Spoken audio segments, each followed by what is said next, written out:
Perayaan Hari Ulang Tahun SMA Negeri 4 Ambon berlangsung meriah.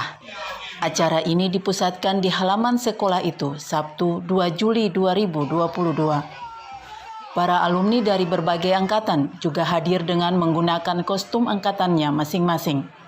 Mereka pun terlihat sibuk dengan mengabadikan foto bersama kepala sekolah Lauren Makatipu maupun dengan para mantan guru-gurunya.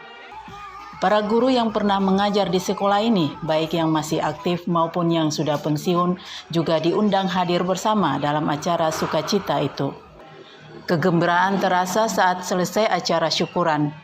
Para alumni terlihat sangat bergembira karena bisa bertemu teman-teman semasa sekolah dulu. Perayaan HUT ini lebih meriah lagi karena ada door prize dari Bank Indonesia. Untuk mendapatkan hadiah, para alumni pun diundang untuk berjoget ria di tengah hujan gerimis sambil menunggu keberuntungan mendapat hadiah.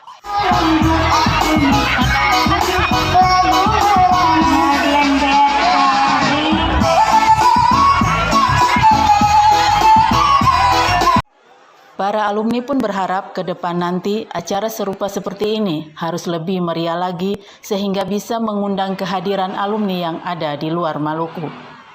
Untuk diketahui, SMA Negeri 4 Ambon ini sebelumnya bernama SMA Negeri Lateri Ambon. Dari Ambon, Mas Leha Kurniawati, Maluku News melaporkan.